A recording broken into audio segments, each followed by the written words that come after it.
प्रभु राम देव भगवान अल्लाह खुदा ईश आदि नाम एक ही शक्ति के हैं। वो कैसा है, कहां है, कैसे मिलता है, किसने देखा है? ये प्रश्नवाचक चिन्ह पूर्ण रूप से हटाने के लिए अवश्य सुनिए जगत गुरु तत्वदर्शी संत रामपाल जी महाराज के अमृत वचन, सर्व पवित्र धर्मों के पवित्र शास्त्रों के आधार पर। दर्शकों, जगत गुरु संत रामपाल जी महाराज के अद्भुत अलौकिक सत्संग प्रवचनों ने हिंदुस्तान में ही नहीं बल्कि विश्व में एक आध्यात्मिक ज्ञान की क्रांति ला दी है। लाखों श्रद्धालुओं ने हमें इन सत्संगों के प्रसारण के लिए बधाई पत्र भेजे हैं। इसके साथ साथ कुछ श्रद्धालुओं ने कुछ शंकाएं भी हमारे को भेजी हैं। हमने उन सब श्रद्धालुओं की शंकाओं के निवारण के लिए संत रामपाल जी महाराज से भेंट की तथा महाराज जी से उन सभी शंकाओं का निवारण जाना, जिसकी जिज्ञासा हमारे दर्शकों में बनी हुई है। तो आइए अब जानते हैं परम पूज्य जगत गुरु तत्वदर्शी संत रामपाल जी महाराज से आपकी हर शंका का समाधान। महाराज जी, गीता अध्याय 3 के श्लोक 6, 7, 8 में गीता ज्ञानदाता कह रहा है कि जो साधक समस्त इंद्रियों को हठ पूर्वक रोककर साधना करता है वह मूर्ख तथा मिथ्याचारी, पाखंडी, दंभे कहा जाता है। इसलिए अर्जुन, तू शास्त्र अनुकूल कर्तव्य कर्म कर। हठ योग करके कर्म ना करने की अपेक्षा कर्म करना श्रेष्ठ है। यदि कर्म ना करेगा और एक स्थान पर बैठकर साधना करता रहेगा, अर्थात कर्म सन्यासी बनेगा, तो तेरा निर्वाह कैसे चलेगा? फिर गीता अध्याय 6 के श्लोक 10 से लेकर 15 तक में कहा है कि एकांत स्थान पर स्थिर होकर मन इंद्रियों को रोककर आत्मा को निरंतर परमात्मा में लगावे और जिस आसन पर बैठे वह आसन शुद्ध भूमि पर लगावे, ना वो अधिक नीचा हो और ना अधिक ऊंचा हो। उस पर बैठकर योग का अभ्यास करें। अपनी दृष्टि नाक के अगले भाग पर लगावें। इस प्रकार साधना करने से साधक मुझ में रहने वाली शक्ति को प्राप्त होगा। इन दोनों वक्तव्यों से विरोधाभास स्पष्ट नजर आ रहा है तथा एकादशी व्रत, जन्माष्टमी व्रत या अन्य व्रत भी क्या मोक्ष के साधन है? यदि हाँ या ना तो प्रमाण सहित स्पष्ट करें। गीता जी में 2 प्रकार का ज्ञान है। एक तो वेदों वाला ज्ञान है और एक इस काल ने अपना मत भी इसमें थोप रखा है। स्थान स्थान पर कहता है ये मेरा मत है, ये मेरा मत है। जहां इसने ये नहीं कहा मेरा मत है, वो वेद ज्ञान है। तो इसने 6ठे अध्याय में लिखा है कि एक स्थान पर बैठकर, एकांत स्थान में बैठकर ऐसा आसन लगाओ जो ना ऊंचा हो ना नीचा हो, और बढ़िया मृगछाला या कोई अच्छा वस्त्र बिछाओ और नाक के अग्र भाग पर ध्यान लगाओ। ये है इसका अपना मत। और फिर अध्याय नंबर 3 के श्लोक नंबर 8 में यह कहता है कि अर्जुन, अगर तू एक स्थान पर बैठा रहा तो तेरा निर्वाह कैसे होगा? तो अगर हम इसको मानेंगे तो चौथे अध्याय वाला कैंसिल हो गया, गलत हो गया। तो इस प्रकार हमने जहां पर इसने ये अज्ञान हमें दिया है, वो इसका मत है वो अलग है। जो वेद ज्ञान है उसको ग्रहण करना है। तो मंत्र कहीं पर भी इसने और नहीं लिखा, केवल एक वो मंत्र ही बोला है। श्रीमद् भगवद गीता अध्याय नंबर 3 के श्लोक नंबर 8 में क्या लिखा है देखिएगा। श्रीमद् भगवद गीता इसके अध्याय नंबर 3 है श्रीमद् भगवद गीता का और श्लोक नंबर 8 है। यहां से ये शुरू है। यहां इसका अनुवाद है, तू शास्त्र विहित कर्तव्य कर्म कर, के शास्त्रों में लिखा हुआ साधना उसके अनुसार साधना कर, क्योंकि कर्मों के न करने की अपेक्षा कर्म ना करना यानी एकांत स्थान पर बैठ कर हठ योग करना की अपेक्षा कर्म करना ही श्रेष्ठ है। तथा कर्म न करने से तेरा निर्वाह, शरीर निर्वाह भी तो नहीं सिद्ध होगा। तेरा गुजारा कैसे होगा यदि तू एक स्थान पर बैठ गया? अपने आत्मा, अभी आपने जो 3रे अध्याय का 8वां श्लोक देखा श्रीमद् भगवद गीता का, ये है वेद ज्ञान, क्योंकि ये यजुर्वेद अध्याय नंबर 40 के मंत्र नंबर 15 से मेल खाता है। अब 6ठे अध्याय के 11वें श्लोक में ये गीता ज्ञानदाता अपना मत प्रोड्यूस कर रहा है। यहां ये कहता है कि एकांत स्थान खोज के और उसके ऊपर वो घना ऊंचा भी ना हो, एक आसन लगाओ, मृग छाल बिछाओ और नाक के आगे देखते रहो। बस ये साधना बता रहा, ये इसका अपना मत है, ये हमने नहीं मानना, क्योंकि जो वेद ज्ञान है वो सत्य है, और वेद ज्ञान जो है गॉड गिवन है, प्रभु दत्त है। कबीर परमात्मा ने इस काल के अंतःकरण में फीड कर दिया था, इसके कंप्यूटर में, और फिर वहां से निर्धारित समय भर दिया था। उसके बाद अपने आप, जैसे 9 महीने के बाद बच्चा अपने आप बाहर आता है, कोई वश नहीं चलता किसी का, ऐसे ही 5 वेद बाहर आ गए, इसके सांसों के द्वारा बाहर आ गए। उसके बाद इसने पढ़ा, इसने देखा कि इसमें तो तेरी सारी पोल खुल लगी, सूक्ष्म वेद भी उसके अंदर था, उसको नष्ट कर दिया। ये 4 वेद रख लिए जिसमें पूर्ण परमात्मा की जानकारी तो है, लेकिन वे ऑफ वर्शिप, पूजा की विधि केवल ब्रह्म तक की है, वो रख लिए। तो वो ज्ञान तो सही है, उसके अतिरिक्त फिर उससे भी हटकर इसने अपना मत कुछ परिदोष किया है इसमें, तो वो नहीं मानना हमने, क्योंकि वेद ज्ञान गॉड गिवन है, गॉड गिवन ज्ञान है वो परमात्मा का आदेश है। उस आदेश से हटकर हम किसी अधिकारी का आदेश पालन करके और कानून भंग करेंगे तो हम दोषी हो जाएंगे, हमने ये भी ध्यान रखना। ये देखिएगा श्रीमद् भगवद गीता अध्याय नंबर 6, श्रीमद् भगवद गीता अध्याय नंबर 6, और ये है 11 श्लोक में 11वां श्लोक। शुद्ध भूमि पर जिसके कर्म से कुसा यानी डाब, कोई घास, मृगशाला और वस्त्र बिछे हैं, यानी पहले डाब हो, फिर मृगशाला हो, फिर उसके ऊपर वस्त्र बिछे हों, और न ऊंचा और न बहुत नीचा हो, ऐसे अपने आसन को स्थिर स्थापन करे। फिर है उस आसन पर बैठकर चित्त और इंद्रियों की क्रियाओं को वश में रखते हुए मन को एकाग्र करके अंतःकरण की शुद्धि के लिए योग का अभ्यास करे। 13 में देखो,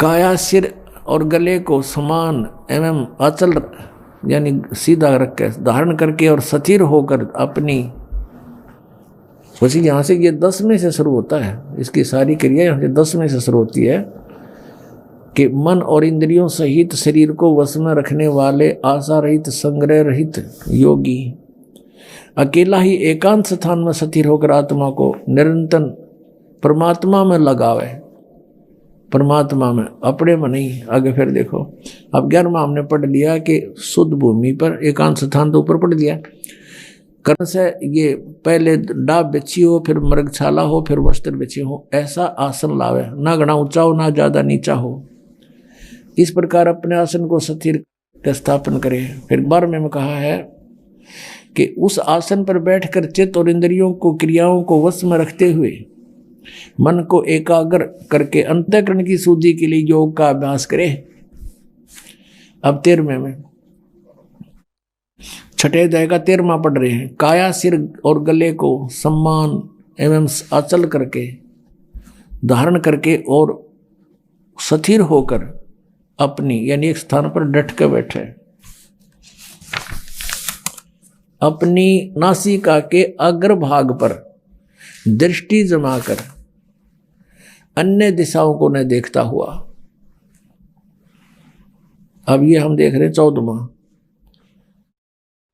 ब्रह्मचारी के व्रत में स्थित भय रहित भली भांति अंतःकरण वाला सावधान होकर योगी मन को रोक के मुझ में चित वाला मेरे में प्राण होकर स्थित होए। अब यहाँ फिर इसका मतलब रहा ये वश में किए हुए मन वाला योगी इस प्रकार आत्मा को निरंतर मुझ में प्रवेश करके मुझ परमेश्वर के रूप में लगाता हुआ मुझ में रहने वाली यानी मेरे तक ही सीमित ब्रह्मलोक में जाने वाली परमानंद की परिकाष्ठा रूप शांतिम को अधिगच्छन्ति प्राप्त होता है। अब निर्वाण परमाम यानी मृत्यु के बाद, निर्वाण माने गमन भी होता है यानी मृत्यु भी होती है, और निर्वाण माने मोक्ष भी होता है।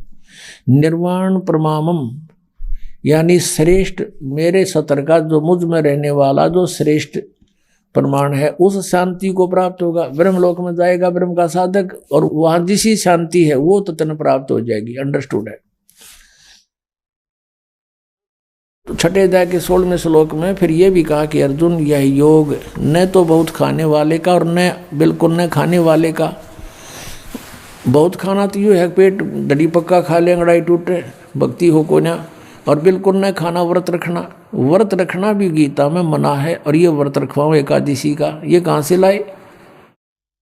और न बहुत सहन करने वाले, सोने वाले का, और न अधिक जागने वाले का सिद्ध होता। यानी अब ये साधना भी जो इसने बताई है काल भगवान ने, ब्रह्म ने, इसने अपने सतर का ज्ञान भी दिया है कि इस प्रकार करो, और इससे मेरे से मिलने वाली जो शांति है उसको प्राप्त हो सकते हो। और ब्रह्म से जिसी शांति मिला पता ही है, ब्रह्मलोक में गए, वहाँ से फिर जन्म मृत्यु में जैसे चुनक ऋषि की चल रही है ये क्रिया, उसके लिए बताया जा रहा है। तो ये छठे अध्याय का है, ये 10 से लेकर, और अभी आपने 15 तक पढ़ा, 16 तक पढ़ा। 16वें में तो ये भी कंसेप्ट क्लियर कर दिया है कि व्रत रखना भी व्यर्थ है, और ये एकादशी का व्रत तो बहुत महत्वपूर्ण कर बताते। तो ये लोक वेद है, दंत कथा है इनकी, वेद शास्त्र विधि रहित ज्ञान है, उसके करने से कुछ भी लाभ नहीं होगा। गीता जी अध्याय नंबर 16 के श्लोक नंबर 23 के अनुसार। अब हम फिर उसी प्रसंग पर आते हैं कि जैसे तीसरे अध्याय के 8वें श्लोक में गीता ज्ञानदाता कहता है, यदि तू एक स्थान पर बैठ गया, ये तो वेद ज्ञान है, और काम छोड़ दिया, तेने कर्म करेगा नहीं, तो तेरा निर्वाह कैसे होगा। ये तो सही है। और यहां इसने बताया छठे अध्याय के अंदर 10 से लेकर 15 तक ये बताया कि इस प्रकार करने से और मुझ से मिलने वाली जो शांति व तन पता जैसी मिलेगी, ब्रह्मलोक प्राप्त होगा, वो प्राप्त हो सकती है। तो ये इसका मत है। हमने इसके मत को स्वीकार नहीं करना जो सूक्ष्म वेद में लिखा है, और उसके वही जो का क्यों गीता में मिलता है वो सही क्लियर ज्ञान है, स्पष्ट ज्ञान। अब हम आते हैं उसी प्रसंग पर कि वेदों में कहीं पर भी ये 2.5 घंटे सुबह 2.5 घंटे शाम बैठकर साधना करने का विधान नहीं, और न ही परमात्मा प्राप्त महापुरुषों की वाणी में जिन्होंने भगवान पाया, जिनमें कौन कौन है, आदरणीय धर्मदास साहिब जी, आदरणीय मलुकदास साहिब जी, आदरणीय नानक साहिब जी, आदरणीय दादू साहिब जी, आदरणीय गरीबदास साहिब जी, गांव छुडानी, जिला झज्जर हरियाणा वाले, और आदरणीय घीसा दास साहिब जी, गांव खेकड़ा, जिला मेरठ वाले, उत्तर प्रदेश वाले।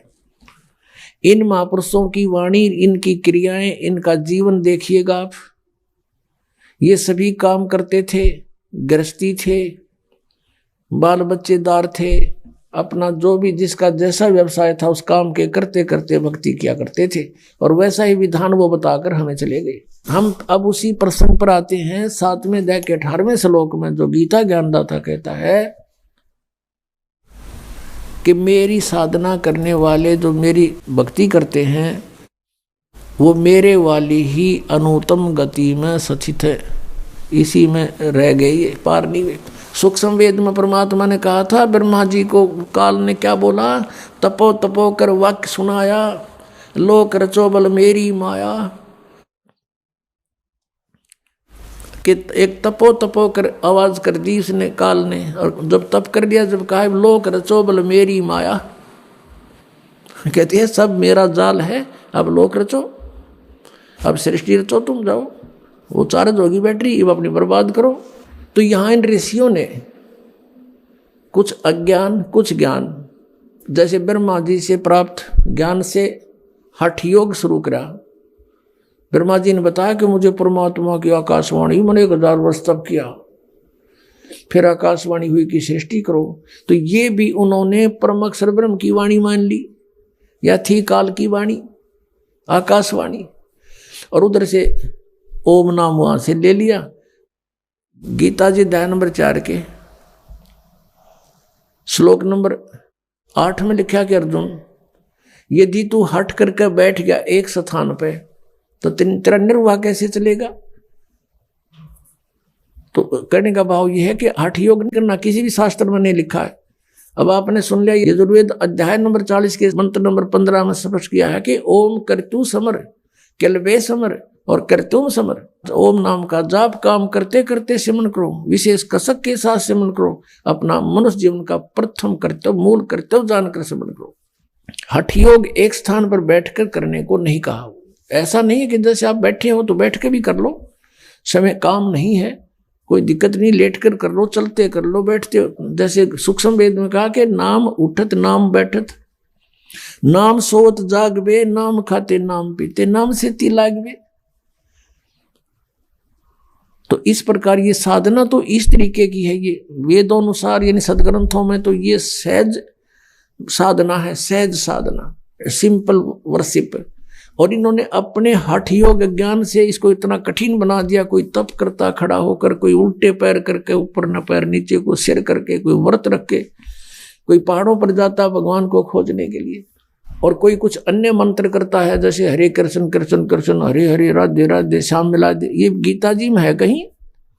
तो गीता जी में जो लिखा है वो साधना है भक्ति की। उससे छोड़कर जो साधना या मंत्र हम करते हैं वो शास्त्र विधि को त्याग कर मनमाना आचरण है, वो यूजलेस है। गीता जी अध्याय नंबर 16 के श्लोक 23 में कहा कि अर्जुन, जो शास्त्र विधि को त्याग कर मनमाना आचरण करते हैं न तो उनकी गति हो सकती, न उनको सुख हो, ना कोई सिद्धि प्राप्त हो सकती, यानी यूजलेस। तो गीता जी में जो वर्णित विधि है उसके पाने का जो मंत्र है, और फिर शेष संकेत दे रखा है कि उस तत्वदर्शी संत को पूछो, पता करो, तो वो है साधना करने की। तीसरे अध्याय के 8वें श्लोक में गीता ज्ञानदाता कहता है कि यदि तू एक स्थान पर बैठ गया, ये तो वेद ज्ञान है, और काम छोड़ दिया, तेने कर्म करेगा नहीं तो तेरा निर्वाह कैसे होगा?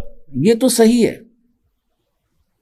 और यहां इसने बताया छठे अध्याय के अंदर 10 से लेकर 15 तक ये बताया कि इस प्रकार करने से और मुझ से मिलने वाली जो शांति व तन पता जैसी मिलेगी, ब्रह्मलोक प्राप्त होगा, वो प्राप्त हो सकती है।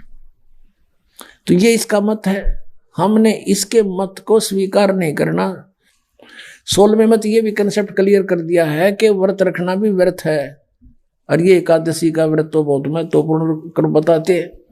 तो ये लोक वेद है, दंत कथा है, इनकी वेद शास्त्र विधि रहित ज्ञान है, उसके करने से कुछ भी लाभ नहीं होगा। गीता जी अध्याय नंबर 16 के श्लोक नंबर 23 के अनुसार जो सूक्ष्म वेद में लिखा है और उसके वही जो का तो गीता में मिलता है वो सही क्लियर ज्ञान है, स्पष्ट ज्ञान। आइए अब हम उन श्रद्धालुओं के अनुभव जानते हैं जो जगत गुरु तत्वदर्शी संत रामपाल जी महाराज जी से दीक्षा प्राप्त कर चुके हैं तथा उनके द्वारा बताए गए भक्ति मार्ग पर चल रहे हैं। क्या शुभ नाम है बहन जी आपका? गीता वर्मा। संत रामपाल जी महाराज की शरण में आने से पहले आप कौन सी भक्ति करते थे? संत रामपाल जी महाराज की शरण में आने से पहले मैं ब्रह्मा कुमारी संस्था से जुड़ी हुई थी। मैं बचपन से ही 6th क्लास में थी, तब से ब्रह्मा कुमारी संस्था में जाने लगे थे, क्योंकि हमारे ऊपर बहुत ज़्यादा भूत प्रेतों का मेरे पूरे परिवार के ऊपर ही असर था। तो किसी ने हमें कहा भी वहाँ जाने से ठीक हो जाएगा, तो हम इसी उद्देश्य को लेकर के कि वहाँ जा कर के हम ठीक हो जाएंगे और हमारे परिवार में सुख शांति हो जाएगी, ये सोच करके हम ब्रह्मा कुमारी संस्था से, मैं और मेरी माता और पिताजी, हम तीनों सदस्य उनसे जुड़े थे।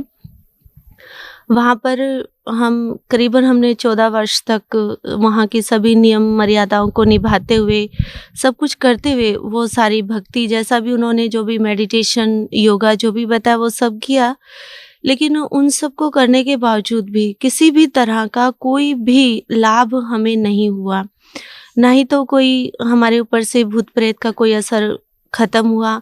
और जो हमारी परिवार की जो समस्याएं दिन प्रतिदिन बढ़ती ही जा रही थी, कोई भी कम होने का कोई नाम नहीं ले रही थी। हमारे ऊपर इतना ज़्यादा असर था इन चीज़ों का कि मेरे पिताजी खेती बाड़ी करते थे, वो जैसे भैंसे लेकर के आते थे, बैल लेकर के आते थे, तो रात को उनको अच्छे से चारा वगैरह डाल के सब करके और सो जाते थे। सुबह देखते थे तो वो मरे मिलते थे।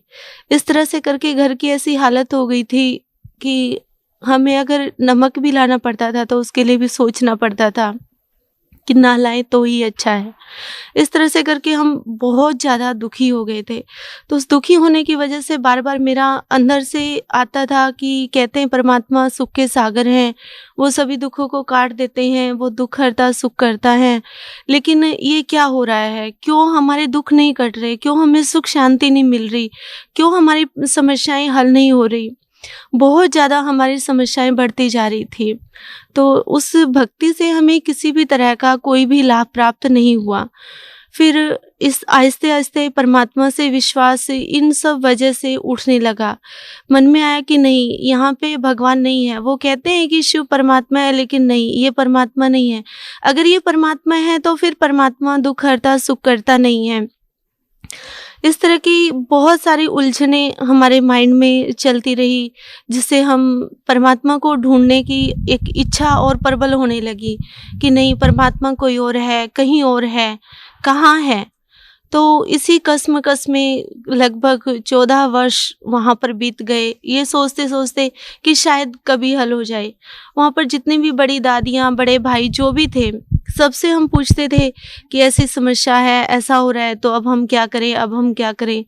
तो वो जैसा भी उसका बताते थे कि आप मेडिटेशन कीजिए, आप एक ही टाइम में और एक ही जगह पर बैठ कर के लगातार 3 महीने तक, सवा महीने तक इस तरह से मेडिटेशन कीजिए, आप मौन व्रत रखिए, आप इस तरह से सुबह अमृत वेले उठ करके आप मेडिटेशन कीजिए। तो वो सब करने के बावजूद भी समस्याएं बढ़ती ही जा रही थी, कोई भी समस्या हमारी हल नहीं हो रही थी। बहन जी, संत रामपाल जी महाराज की शरण में कैसे आए? संत रामपाल जी महाराज जी ने हम पे 20 अप्रैल 2006 में दया की कि हम उनकी शरण में आए। उससे पहले मेरे जो फूफा जी थे, उन्होंने गुरुजी से नाम उपदेश लिया था, और वो भी एक बहुत अच्छी एक घटना घटी थी, जो परमात्मा कहते हैं कि सुख के माथे सिला पड़े जो नाम हृदय से जाए, बलिहारी उस दुख की जो पल पल नाम रटाए। तो मेरे फूफा जी जो थे वो एक अर्जी निवास थे, उनसे अचानक से कोई गलत रजिस्ट्री किसी ने करवा ली थी, तो जिसकी वजह से उनके ऊपर 6 महीने की सज़ा और 1 लाख रुपए का जुर्माना हो गया था।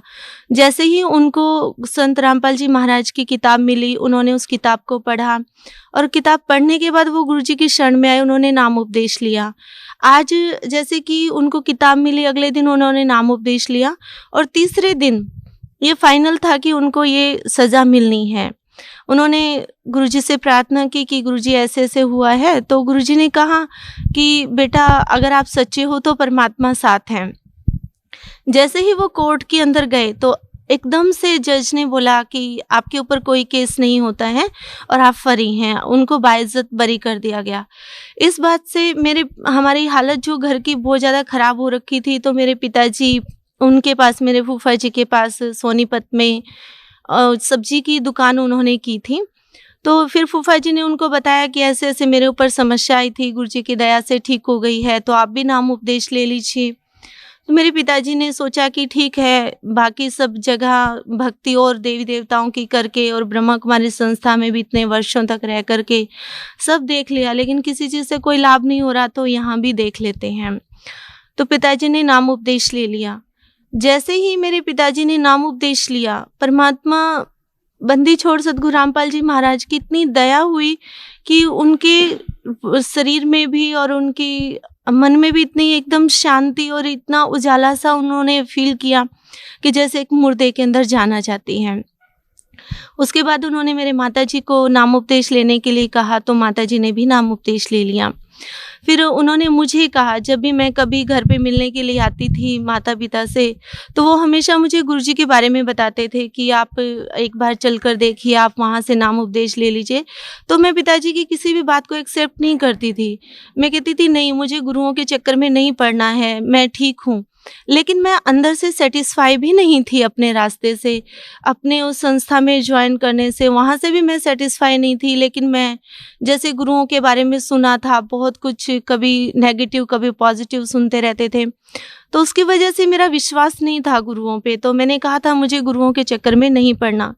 तो एक दिन परमात्मा की रज़ा हुई कि मेरे माता पिता अचानक से वो अपने काम के लिए खेत में गए, तो वहाँ पर गुरुजी की जो संत रामपाल जी महाराज अमृत जल देते हैं, तो वो अमृत जल की बोतल उनके मंदिर में रखी हुई थी।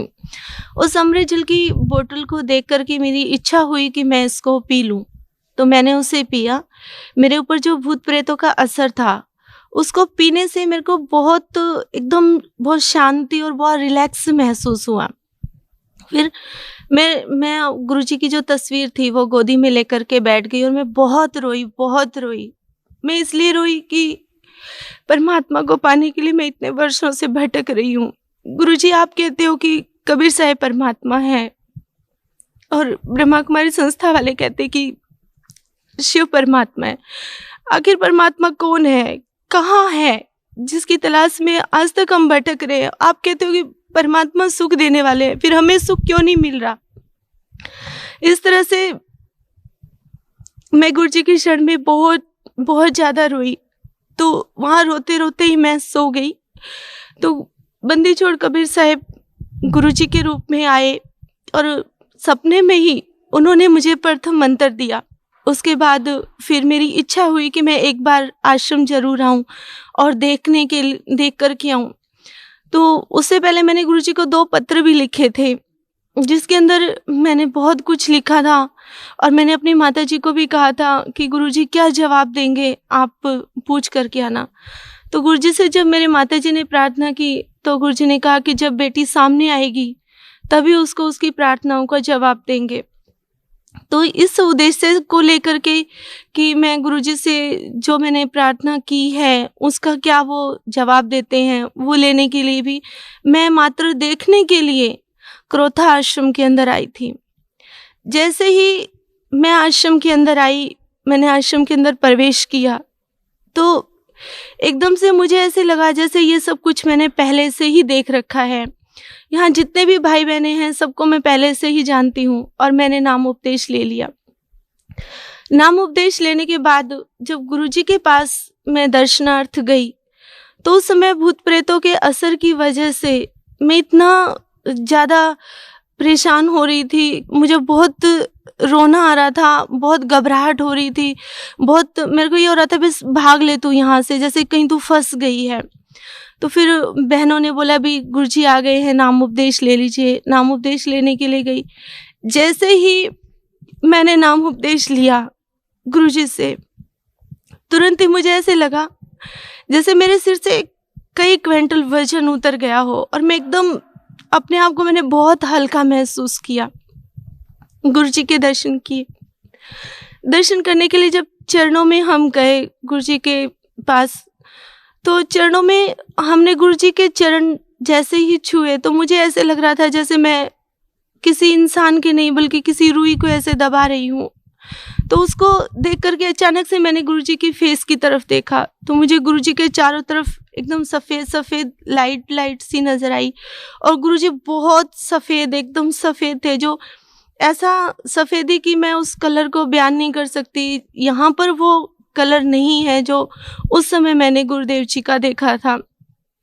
और गुरुजी की शरण में आने के तुरंत बाद ही, उनसे नाम उपदेश लेते ही मेरी सारी बीमारियां कट गई। मेरे ऊपर जो भी भूत प्रेत का असर था, मेरे माता पिता पे था, वो सब हट गया। जब मैं गुरुजी की शरण में जिस दिन मैं आई थी, मेरे एक पैर में बहुत ज़्यादा गांठें हो गई थी। डॉक्टर ने बोला था कि आपका ऑपरेशन होगा और ऑपरेशन के बाद आपका पैर भी खराब हो सकता है। इस बात की कोई गारंटी नहीं है कि आपका पैर सही रहेगा। तो मैंने जैसे ही नाम उपदेश लिया, अगले दिन सुबह जब मैं उठी मुंह हाथ धोने के लिए धोया तो मैंने देखा मेरा पैर एकदम साफ था, बिल्कुल कहीं नाम निशान भी नहीं था कि उसमें कहीं कोई गांठ हो या किसी तरह का जो मैंने ट्रीटमेंट उससे पहले लिया था उससे मेरे पैर में घाव बन गए थे कई जगह पर, तो वो कोई घाव नहीं था। एकदम से बिल्कुल सही मेरा पैर था। गुरुजी की शरण में आने के बाद मुझे बहुत कुछ प्राप्त हुआ और आज मैं इस बात को रोती हूँ कि क्यों मैंने अपने जीवन के इतने वर्ष वहां बर्बाद कर दिए। परमात्मा संत रामपाल जी महाराज की शरण में इतने वर्ष पहले मैं आ जाती तो शायद आज तक बहुत कुछ भक्ति कमाई जमा होती और इतनी समस्याओं का, इतने दुखों का सामना ना करना पड़ता।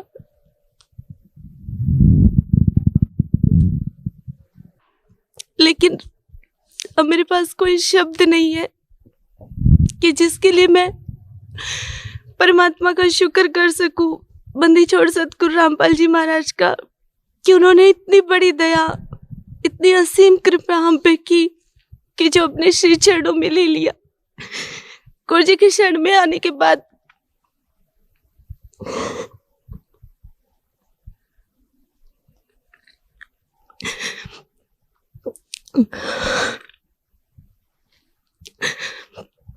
मेरे पिताजी जो कि हार्ट पेशेंट थे, वो किसी भी तरह की कोई भी अपना कार्य नहीं कर पाते थे। वो अपना निजी कार्य भी नहीं कर पाते थे, इतना ज़्यादा उनका शरीर वीक हो गया था। लेकिन जब से वो संत रामपाल जी महाराज के श्री चरणों में आए, उसके बाद आज वो अपने सारे कार्य स्वयं करते हैं, अपने परिवार की पूरी जिम्मेवारी भी वो निभाते हैं। मेरे माता जी को अल्सर हो गया था, जिसमें डॉक्टर्स ने ये बोल दिया था कि ये अल्सर कैंसर के अंदर परिवर्तित हो चुका है। उन्होंने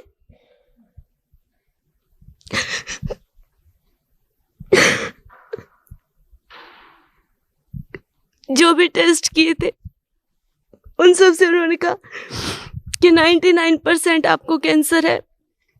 लास्ट में हम एक टेस्ट और करेंगे जो मांस का टुकड़ा लेकर के होगा। उस समय हमें लग रहा था कि अब मम्मी नहीं बचेंगे, वो खत्म हो जाएंगे। लेकिन गुरु जी से प्रार्थना की तो गुरु जी ने कहा कि अगर भक्तों को कैंसर होगा तो आम इंसानों का क्या होगा। गुरु जी ने कहा कुछ नहीं होगा। जब मम्मी टेस्ट करवाने गई तो बंदी छोड़ ने इतनी रजा की कि उनकी सारी रिपोर्ट्स नॉर्मल आई, और मम्मी ने फिर जो भी दवाइयाँ वो ले रही थी सारी फेंक दी। और उन्होंने कहा, गुरु जी से प्रार्थना की कि गुरु जी आप ही दया कीजिए। गुरु जी ने कहा, बेटा भक्ति करो, मंत्र करो, परमात्मा खुद दया करेंगे। उसके बाद बिना किसी मेडिसिन के, कोई भी मेडिसिन मेरी मम्मी ने नहीं ली, और गुरु जी ने उन्हें बिल्कुल ठीक कर दिया। आज उन्हें देख करके कोई ये नहीं कह सकता कि उन्हें किसी तरह का कभी कोई इतनी बड़ी प्रॉब्लम भी हुई होगी।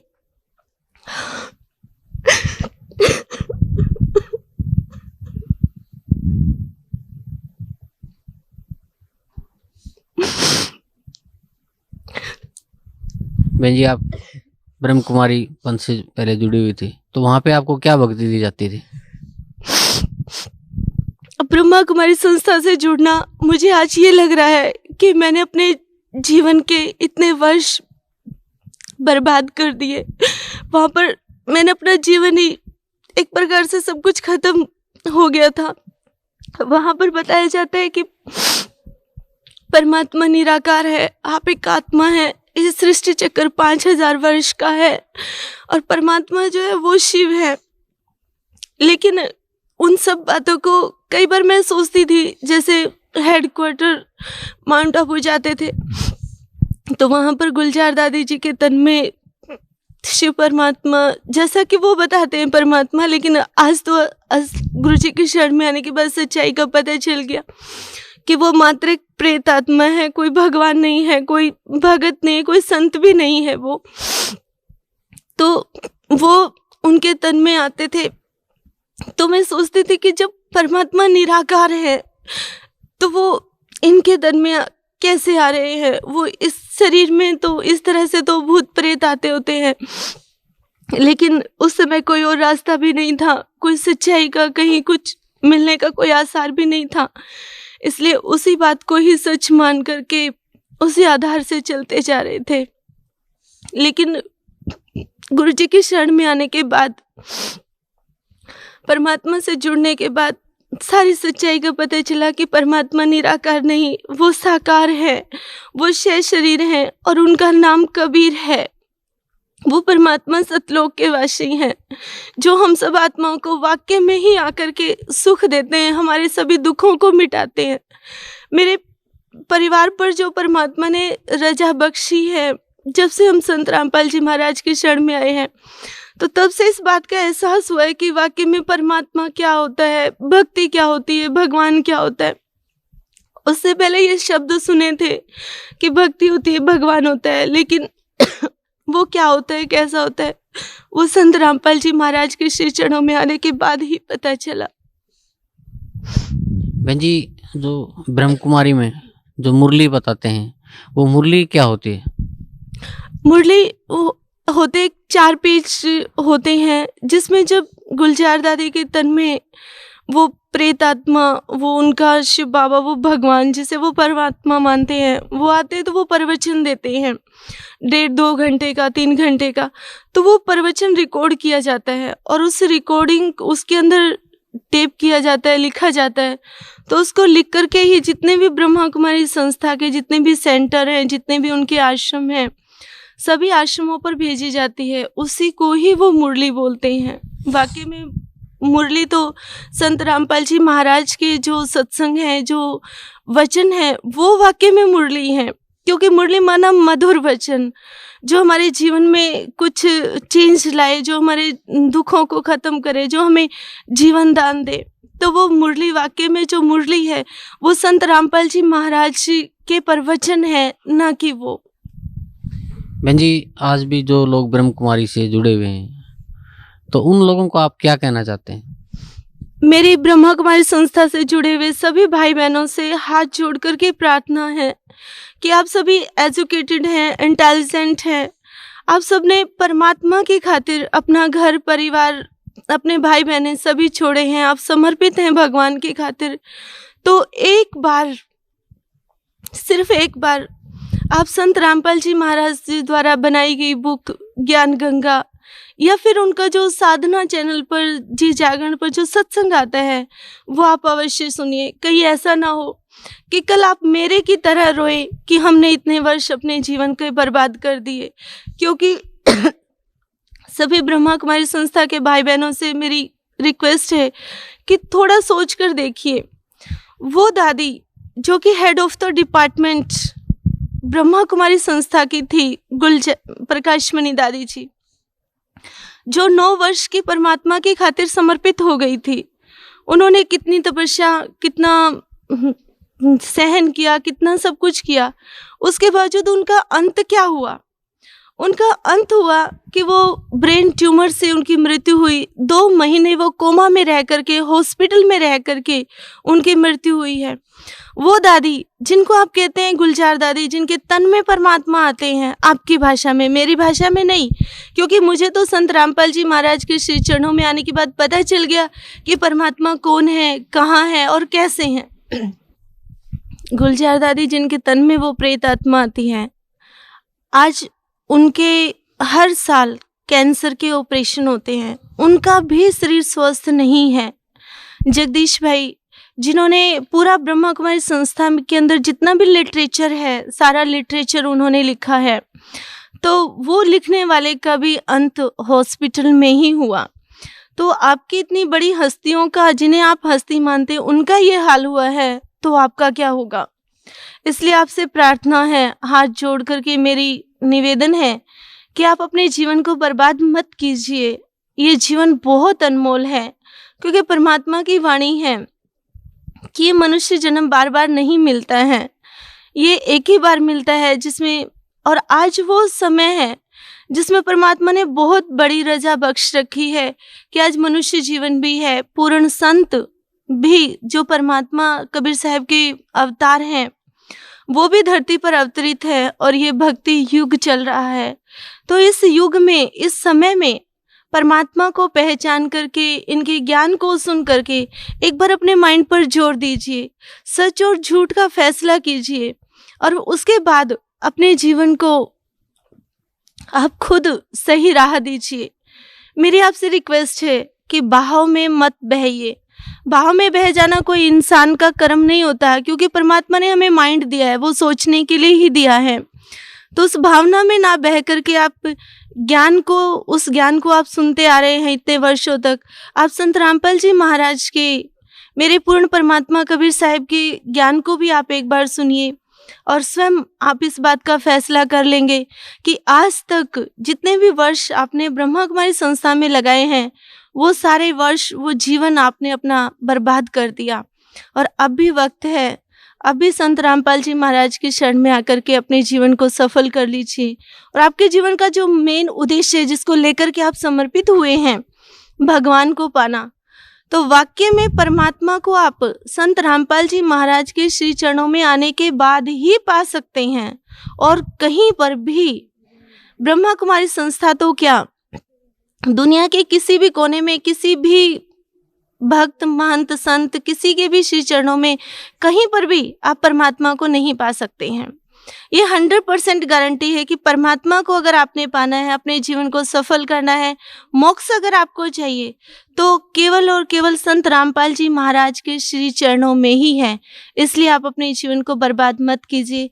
इस ज्ञान को एक बार सुन करके अपने जीवन को सफल कीजिए, क्योंकि इस समय सृष्टि पर केवल एक संत रामपाल जी महाराज ही हैं जो 6 शास्त्र, सभी 18 पुराण, वेद ग्रंथ, सभी पर आधारित ज्ञान देते हैं।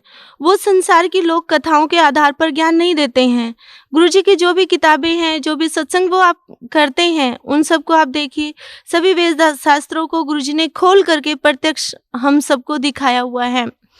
तो जो परमात्मा है, संत रामपाल जी महाराज वाक्य में ही पूर्ण परमात्मा है, पूर्ण संत हैं। तो इन्हीं की शरण में आपको मोक्ष प्राप्त होगा। और पूर्ण संत ही पूर्ण परमात्मा की, पूर्ण ब्रह्म की निशानी होती है। इसलिए परमात्मा की वाणी है, मम संत मुझे जान, मेरा ही स्वरूपम। तो परमात्मा ने जो शास्त्र विधि के अनुसार भक्ति जो हमें दी है, गीता के अंदर भी कहा गया है कि जब आप शास्त्र विधि को छोड़ करके मनमाने ढंग से पूजा करते हैं, ना तो उससे आपको सिद्धि प्राप्त होती है, ना मोक्ष प्राप्त होता है, ना ही अन्य कोई सांसारिक लाभ प्राप्त होता है, जो हमारे साथ प्रैक्टिकल बीती है। तो अभी मैं आप सबसे प्रार्थना करती हूँ कि आप संत रामपाल जी महाराज के श्री चरणों में आकर के जो शास्त्र विधि के अनुसार भक्ति दे रहे हैं, उससे अपने जीवन को सफल कीजिए। अधिक जितना भी समय आप लगाएंगे, उतना ही बाद में आपको पछताना पड़ेगा। इसलिए आप समय ना लगा करके जल्दी से जल्दी इनकी शरण में आकर के अपने जीवन को सफल बनाइए। बहन जी, कुछ और कहना चाहते हैं आप भगत समाज को? सभी से मेरी एक ही प्रार्थना है कि आप औरों को देख करके ये मत समझिए कि वहाँ पर भीड़ ज़्यादा है तो वहाँ वो संत ज़्यादा बड़ा है, वहाँ पर अधिक भीड़ है, वहाँ पर बड़े बड़े ऑफिसर्स जाते हैं तो वहाँ का ज्ञान ज़्यादा अच्छा है। लेकिन ये परमात्मा की शरण में, संत रामपाल जी महाराज की शरण में आने के बाद आपको इस बात का एहसास होगा कि आप आज तक जहाँ भी आप लगे हुए थे, जहाँ पर भी आपने अपने जीवन को लगाया हुआ था, वो सब आप बर्बाद कर रहे थे।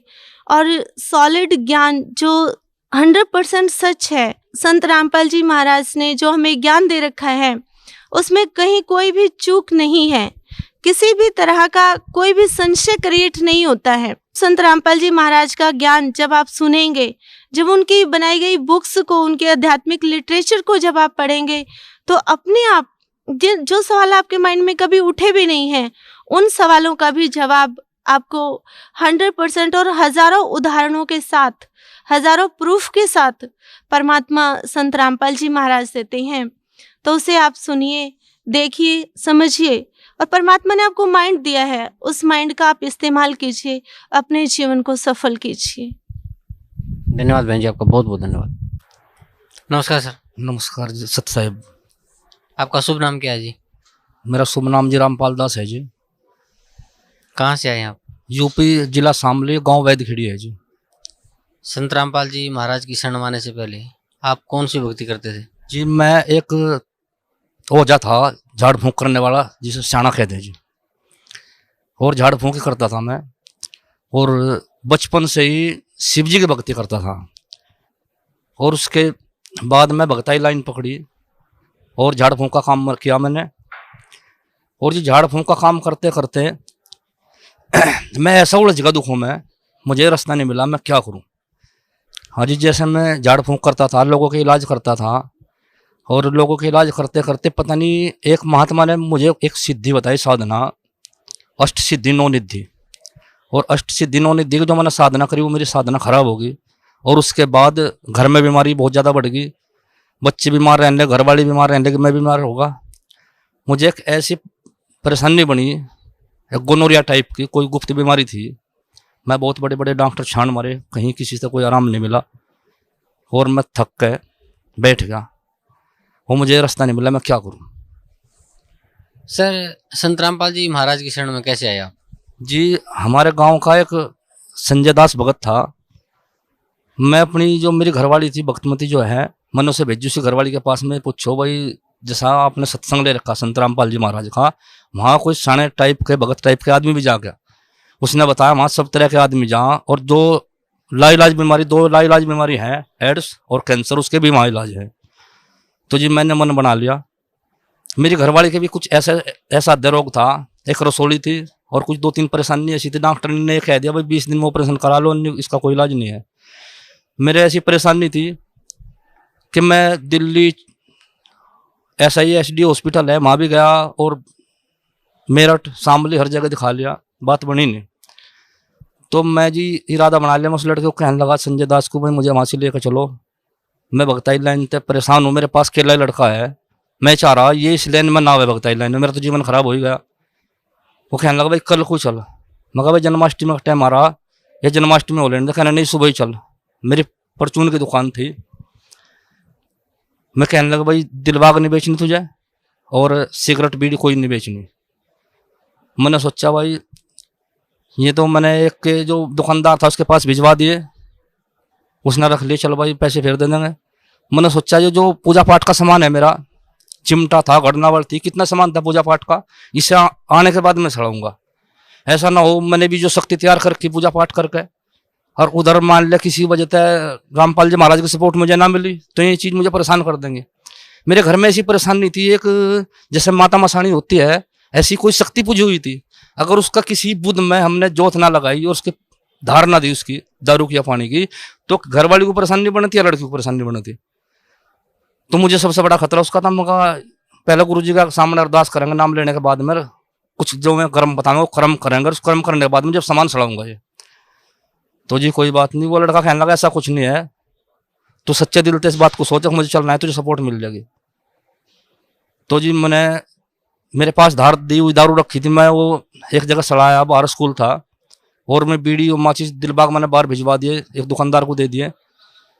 तो रात के टाइम में जो मेरी चीज थी जिनकी मैं पूजा करता था, जो खाड़ाबंद था, मेरा प्रधान था जो मतलब खाड़े का, वही मेरे पास में आया, दिखाई दिया मुझे। वो कहने लगा भाई तुम परमात्मा के शरण में जा रहे और तुमने बहुत अच्छा करा।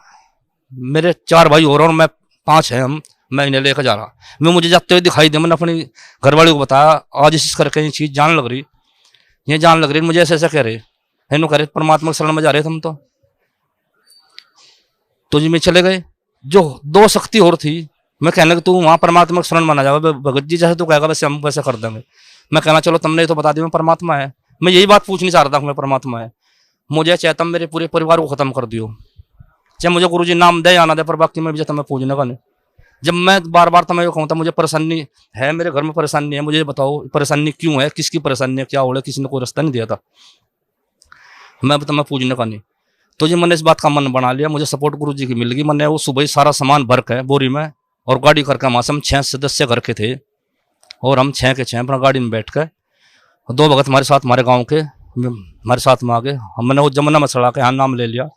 मैंने गुरुजी से कहा गुरुजी मैंने 17 साल भगताई करी, शरणपत करी और मैं आपकी शरण में आ गया जी, मेरी रक्षा करियो। गुरुजी ने कहा बेटा नाम दवा दे सारे परिवार को। मैं कहा यहाँ नाम दवा दिया, परमात्मा सब रक्षा करेंगे। तो जी गुरुजी ने नाम दे दिया, हम यहाँ से चले गए। ये मैं तो उन पर बहुत तगड़ा भरोसा करो था, जो मैं जिन चीजों को मान लू था, मैं तो सोचू था यही सब कुछ है। उनका मोह तो हटाना बहुत भारी था, परंतु गुरुजी ने, परमात्मा ने इतना साथ दिया। अब मुझे पता नहीं था इन मंत्रों में इतनी शक्ति है। जिस टाइम मैंने मंत्र जाप करा और मैं किसी जगह रिश्तेदारी में जा रहा था और बारिश रही थी और मैंने सोचा भाई बारिश में भीगू ना, इस मंत्र जाप को। जो संत रामपाल जी महाराज ने जो मंत्र दिए थे हमें, शुरू में जो नाम दिए थे, उनमें इतनी शक्ति थी, मुझे इतना मालूम नहीं था इतनी बड़ी शक्ति होगी। जैसा मैं किसी रिश्तेदारी में गया हुआ था और बारिश बंद नहीं होती, 4-5 दिन हो गए। मेरा भाण जागा, वो कहना मम्मा जी घर चलना है। मगर बारिश तो बंद होने रही है, कैसे भी हो। उसने मोटरसाइकिल स्टार्ट करी, मैंने मंत्र जाप करा, मुझे इस बात का भी आभास नहीं था भाई इतनी शक्ति है। जैसे मैं मंत्र पढ़ता हुआ गया जो गुरुजी ने दिए थे, आगे बारिश बंद होती चली गई, पीछे बारिश हो रही थी, शुरू का चांस था।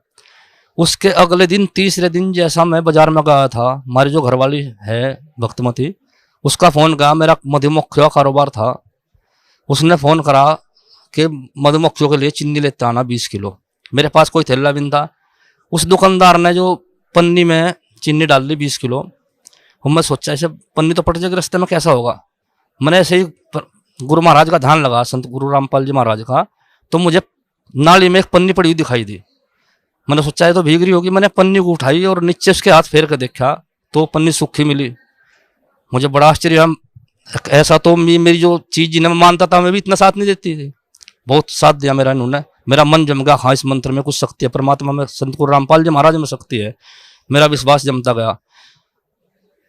अगले दिन जैसे मैंने देखा, बैटरी के तार सुबह से हट रहे थे और लगभग 1 बजे के करीब अपने आप रमैनी चालू होगी जी।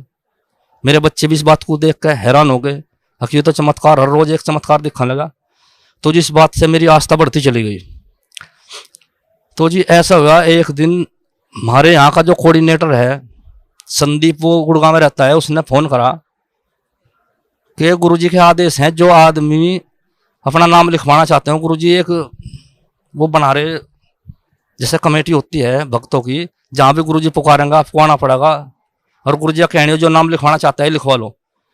तो मैंने कहा गुरुजी का आदेश है, अगर आदेश तो हो गुरुजी का नाम लिखवाना है तो लिखवाएंगे। कहना नहीं, उन्होंने कहा जो लिखवाना चाहता हो वो लिखवा दो।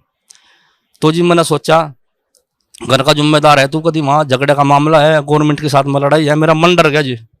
मैंने सोचा किसी भी हिसाब से इससे पिछड़ छुटा लो। मगर भाई मैं कोऑर्डिनेटर को कहने लगा, भगत जी अगर गुरुजी का आदेश तो हो नाम लिखवाएं, अगर जो गुरुजी ये कहते हो वो मर्जी है तो फिर वो बताओ। कहना नहीं गुरुजी का आदेश नहीं है, नाम लिखवाओ, गुरुजी ने क्या अगर लिखवाना चाहते हो। मगर भाई हमारा तो नाम ना लिखिए तुम, मुझे तो लड़की को लेकर ट्यूशन में जाना पड़े, सवेरे छोड़ना पड़े। वो कहने लगे ठीक है भाई। उसी रात में गुरुजी का दर्शन हो गए। गुरुजी ने वो आश्रम दिखाया मुझे जिस आश्रम पर झगड़ा था। तो मैं तो इंग्लिश जानता भी नहीं, मैं गुरुजी को कह रहा गुरुजी आपकी तो मैं कोई गलती भी नहीं है, आप तो रिक्वेस्ट कर रहे हो गवर्नमेंट से अपना आश्रम लेने के लिए।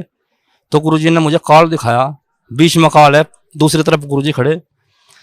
गुरुजी मेरे से कह रहे भाई बीच में कॉल है, मुझे पाने के लिए इस कॉल से मुकाबला करना पड़ेगा, अगर पहले तेरे पल्ले नाम है तो मेरे से मिल सके। तो मैंने नाम का जाप कर दिया। जिस टाइम नाम का जाप करते करते गया, मैं कॉल के पास में गया, कॉल ने आंख मीच के सिर झुका लिया। मैं गुरुजी से मिल गया जाके। गुरुजी कहने लगे बेटा परेशानी ना मानने और नाम जाप करे जा। तो जी मेरे साथ झिंझाने के जो बनी थे हमारे कस्बे के, मैं कहने लगे भाई हमें भी नाम दिलवा दे दो। जैसा मैं उन्हें सुबह ही लेकर आया, रात को काल के दर्शन करवाए, गुरुजी ने काल से आमना सामना करवाया। जैसा मैं सुबह ही उन्हें लेकर आया तो गुरुजी मुझे देख के कुछ अजीब हिसाब से ऐसी दृष्टि से लखाए जैसा रात की वार्ता का ना सारा सब कुछ मालूम था। मन ने गुरुजी से कहा गुरुजी दया की दृष्टि करियो। गुरुजी ने तिरछी नजर करके मेरी तरफ को हंसते हुए कहा बेटे दया की दृष्टि है तेरे पे, जब तो यहाँ तक आ रहा, हम दया की दृष्टि करने लग रहे। तो जी मैंने तो कई चमत्कार ऐसे ही देखे। अभी नवंबर 2012 में भी मेरी एक लड़की 12वीं क्लास में पढ़ती है और वो स्कूल में बेहोश होकर गिर पड़ी। प्रिंसिपल का फोन आया मेरे पास में, मैं उस लड़की को उठा कर लाया। उसने अपनी मम्मी को बताया कुछ कि पेशाब में खून आ रहा। मैंने सोचा कोई जनानी परेशानी है। तो जी मैं डॉक्टरनी के पास में गया, मैंने उससे सलाह मशवरा ली, उसने दवाई बता दी। उस दवाई से और ज़्यादा परेशानी बढ़ गई। मैंने फिर गांव का लड़का बुलाया, इंजेक्शन लगाया, उससे परेशानी में कोई आराम नहीं मिला जी। उस लड़की को लेकर हम रात को जब दर्द ज़्यादा बन गया जी और शामली चले गए, उसने अल्ट्रासाउंड कराया। उसने बताया गुर्दों की वजह से पेशाब में खून है। उसने नशे के इंजेक्शन दे दिए, दर्द के इंजेक्शन दे दिए। बस जी रात मुश्किल काटी। सुबह के टाइम परेशानी ज़्यादा बढ़ गई। हम उसे दोबारा से फिर लेकर चले गए। जैसा दोबारा से लेकर चले गए, डॉक्टर ने बोतल चालू कर दी उसके, अब गुर्दे का खून है भाई बोतल चढ़ानी पड़ेगी। तो बोतल चढ़ाने के बाद में दवाई रिएक्शन कर गई। डॉक्टर ने इंजेक्शन जो लगाया रिएक्शन रोकने का, वो रिएक्शन रोकने का इंजेक्शन भी रिएक्शन कर गया। डॉक्टर ने रोक गई जी, पूरे अस्पताल में रोक रट्टा पड़ गया। जो नर्स थी वो भी रोने लगी और जो मरीज थे में भी रोने लगे, जो कंपाउंडर थे में भी रोने लगे। हमारी जो घरवाली है भक्तमती, वो कहने लगी बोतल हटा दो और हम तो आश्रम में लेकर जा रहे सतगुरु के पास में। तो जी बोतल हटवा दी हमने, हम कहने लगे सतगुरु के पास में चलेंगे। तो जी लड़की को आराम मिल गया, हमने वहाँ से गाड़ी कर ली। गाड़ी करने के बाद में जी हम आश्रम में लेकर आए लड़की को, हमने गुरु जी का आशीर्वाद दिया, लड़की को आराम मिल गया जी। हमने गुरु जी से इस बात की रिक्वेस्ट करी, गुरु जी हमारी लड़की को परेशानी है। कहना बेटा ठीक हो जाए, कोई परेशानी नहीं है। तो जी लड़की को आराम मिल गया। हम अगले दिन घर चले गए। घर जाने के बाद में लड़की का बीपी डाउन हुआ। बीपी डाउन होने के बाद में सिर में दर्द बना, दोबारा से फिर रिएक्शन बन गया जी। रिएक्शन बनने में रात को इतनी हालत खराब होगी, लड़की को दिखना बंद होगा जी। जब दिखना बंद होगा लड़की को, और लड़की इतनी परेशान होगी कि हमारा दर्द भी डॉक्टर से दर्द बंद ना हो। फिर रात को 10 बजे फिर हमने गाड़ी करी जी। गाड़ी करने के बाद में हम लड़की को यहाँ लेकर आए, और जिस टाइम हम घर से चले जी, सतगुरु महाराज रामपाल जी महाराज की ऐसी कृपा हुई, जब भी दर्द बंद होगा जी यहाँ चलने के नाम की। और रात को 1:30 बजे हम यहाँ से आए जी। सवेरे के टाइम हमने गुरु जी से कहा, गुरु जी लड़की के पेशाब में खून आ रहा। गुरु जी ने कहा बेटा किसी डॉक्टर को दिखाओ बड़े को। मैं कहा जी दवाई हर दवाई रिएक्शन करे, थारे से बड़ा डॉक्टर और कौन होगा। गुरु जी ने कहा हमारी लड़की को बेटा तू ठीक हो जाएगी। लड़की को उसी टाइम आराम मिल गया जी। तो जी जिस टाइम शाम के टाइम आशीर्वाद लेने के लिए लड़की आई, लाइन में लग रही थी, गुरु जी दूर से देख कर हंस पड़े लड़की को। कहना बेटा अभी तो आराम होगा। हाँ गुरु जी आराम है। हम 3 दिन रहे जी हाँ। 3 दिन रहने के बाद में मैंने गुरु जी को पूछा, गुरु जी अब तो लड़की ठीक है, गुरु जी हम घर चले जाओ। गुरु जी कहने लगे हाँ बेटा घर चले जाओ, नियम का ध्यान रखना जी। तो जी उस दिन से लड़की ठीक है। हम तो सतगुरु रामपाल जी महाराज ने नया जीवन दिया, इनके बहुत एहसान है। जो सिर और शरीर उन्हीं का है। सत्संग।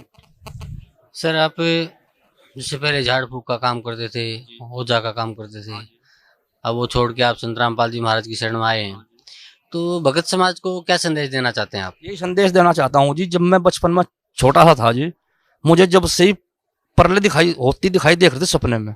रात को जैसे मुझे परले दिखाई होती थी, क्या तो जल से परले होती थी और या फिर अग्नि से।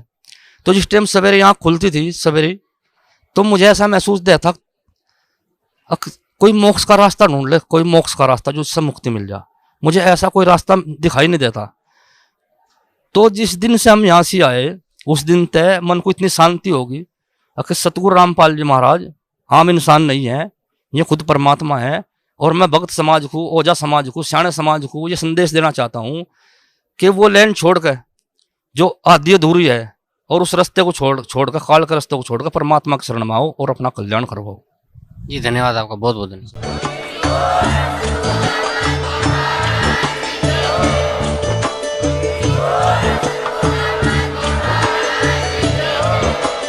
आप सुन रहे थे जगत गुरु तत्वदर्शी संत रामपाल जी महाराज जी के मंगल प्रवचन। अधिक जानकारी के लिए विजिट कीजिए हमारी वेबसाइट www.jagatgururampalji.org। संत रामपाल जी महाराज जी के शुभ आशीर्वाद से पूरे विश्व भर में 500 से भी ज्यादा नाम दीक्षा केंद्र हैं, जिन पर संत रामपाल जी महाराज जी द्वारा ऑनलाइन निशुल्क नाम दीक्षा दी जा रही है। अपने नजदीकी नाम दीक्षा केंद्र का पता करने के लिए संपर्क करें 8222880541।